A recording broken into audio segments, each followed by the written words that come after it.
Hi,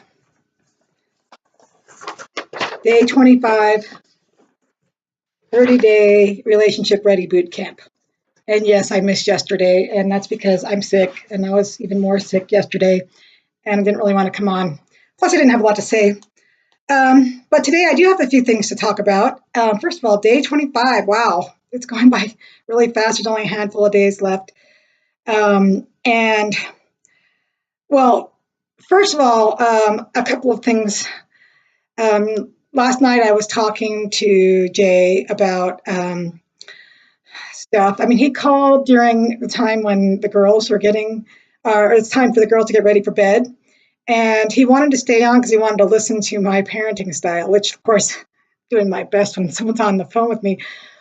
But it led to a discussion about how I've always wondered every time I put the girls to bed at night and I think about remarrying at some point, I wonder how I would possibly make that work because I have three females. There's four. It's an all female household right now, and so first of all, the girls would have to learn not to run around naked all the time, so that would be different. But also, I have kind of high maintenance girls when it comes to bedtime. We have these rituals that we go through with back scratching and singing, and then my oldest who gets anxious wants me to first she has to come in with me and sit in with me and watch TV with me for a little while. And then she wants me to keep my TV on so she can hear it from her room. And the nurse that I talked to her about her condition said that's actually really common. She's the same way. She needs background noise. So I always think, well, how would that work if I got married and I had a guy come in? I can't, keep doing all the same stuff that I've been doing. I'm going to have a husband in there, and yet I do not want to stop doing what I'm doing with my girls because it's important to them. It's important to me. It's bonding time. And so I always wonder, how is that going to work? I wonder about this kind of stuff all the time. I guess I spend a lot of time in stage 4 in my life, and not just when it comes to relationships, always thinking about how I'm going to solve problems in the future.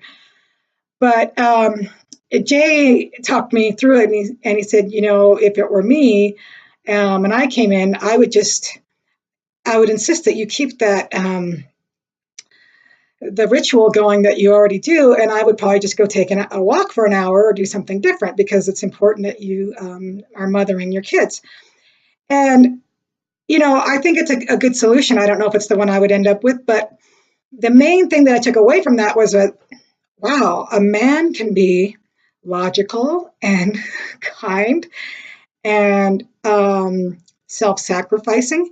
I guess because I've had not great experiences in my life with men, I don't always, and I've talked about this before, but I don't always think very highly of them. So I don't always think that they would be kind in coming up with solutions like this. I've just thought, oh, I'm going to have to find some way to balance helping my kids with being with my husband, because I've got to please him. And now I feel like, after talking to Jay, that why wouldn't a man come in and see how important the girls are? And why wouldn't he want to do everything he could to keep that relationship strong between me and them, even if it meant that he had to wait for a little while before he's with me at night? So that was kind of a bit of a revelation for me. Sorry, that chokes me up a little bit because I'm not used to thinking of men as in positive terms, which is one of the reasons why I'm doing this 30-day boot camp, because I know that my vision or my view of men is skewed and colored by my past. And so it's changing. And that's going to benefit whoever I'm in a relationship with in the future, whether it's J or L or M or K or whatever. Also, the other thing that was, I keep forgetting that I want to mention, but Jay reminded me, is that when we first talked, he was attracted to me because I made a comment on Facebook about liking Ben Shapiro. And so I'm like, oh, this is a good conservative. And then we talked on the phone and he told me he was a registered Democrat. And I was like, what? And no offense to my Democrat friends. Okay, I didn't want to be political here, but that's not who I am. And so I'm very politically active and engaged. And so I usually just stick with people who are like-minded because I don't really want to be in a relationship with someone that I'm always debating that kind of thing with. And so anyway, he announced to me that he's changing his voter registration this week from Democrat to either Republican or Independent or Libertarian, not sure which yet. But anyway, obviously he actually is a conservative, but he kept that voter registration for some reasons that I think are kind of silly, and he's realized that, and especially seeing where the party is going today, he doesn't want to be affiliated with them anymore. And again, no offense to my Democrat friends, but if you're still a registered Democrat, talk to me because I want to talk to you a little bit about where your party's going. Anyway, so I'm taking credit for one less registered Democrat in the country. Anyway, keep watching, keep commenting.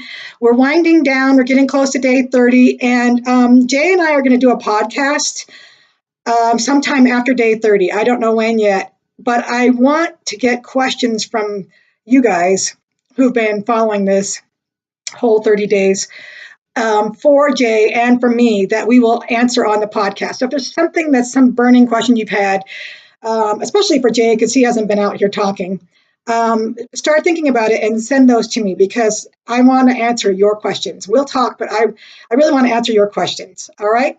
Don't forget to subscribe to YouTube, comment on YouTube or on Facebook, and I'll see you tomorrow on day 26. Bye.